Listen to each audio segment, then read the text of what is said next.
মধ্যপ্রাচ্যের যুদ্ধের ধোঁয়া এখনো কাটেনি। এরই মধ্যেই ইরানের স্পষ্ট হুঁশিয়ারি, আর একটু আগ্রাসন দেখালে পুরো অঞ্চলের মানচিত্র বদলে যাবে। ইরানের পররাষ্ট্রমন্ত্রী আব্বাস আরাকচি বলেন, ইরানের সশস্ত্র বাহিনী সম্পূর্ণ প্রস্তুত আছে যে কোনো ইসরায়েলি উস্কানি বা হামলার মুখোমুখি হতে।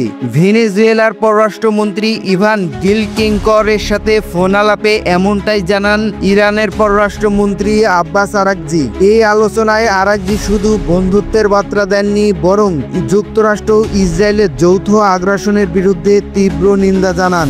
ইরানের ওপর চালানো হামলাকে তিনি বলেন জাতিসংঘের সনদ নীতিমালার সম্পূর্ণ লঙ্ঘন, যা আন্তর্জাতিক আইনের পরিপন্থী এবং বৈশ্বিক নিরাপত্তার জন্য ভয়াবহ হুমকি। আরাকচি বলেন, অবৈধ হামলা শুধু ইরানের সার্বভৌমত্বের ওপর হামলা নয়, বরং সমগ্র আন্তর্জাতিক ব্যবস্থার উপর চপেট আঘাত। যুক্তরাষ্ট্র ও ইসরায়েলের আগ্রাসন দেখিয়ে দিয়েছে যারা ইরানের গণতন্ত্রের উপর অভিভাবক বলে দাবি করে তারা আসলেই আন্তর্জাতিক নিয়ম নীতি মানে না। তিনি জাতিসংঘের নিরাপত্তা পরিষদ সহ আন্তর্জাতিক সম্প্রদায়ের প্রতি আহ্বান জানিয়েছে এই আগ্রাসনের জন্য যুক্তরাষ্ট্র ইসরায়েলকে জবাবদিহিতার মুখোমুখি করার। তার মতে এই হামলা সরাসরি ইরান যুক্তরাষ্ট্রের কূটনৈতিক আলোচনা ধ্বংস করেছে, যার ফলে সমঝোতার পথ অবরুদ্ধ হয়ে গেছে।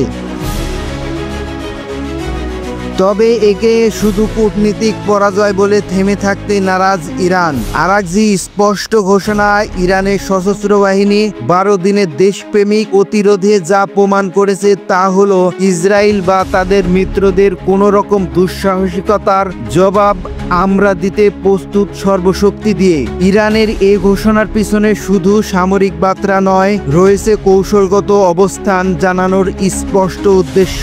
12 দিনের যুদ্ধের অভিজ্ঞতা, গোয়েন্দা পরিকাঠামো এবং আঞ্চলিক জোট সব মিলিয়ে ইরান স্পষ্ট জানিয়ে দিতে চাইছে তারা এখন আর প্রতিরক্ষায় আটকে নেই, বরং প্রয়োজনে আগ্রাসনের জবাবে ধ্বংসাত্মক কৌশল অবলম্বন করতে পারে।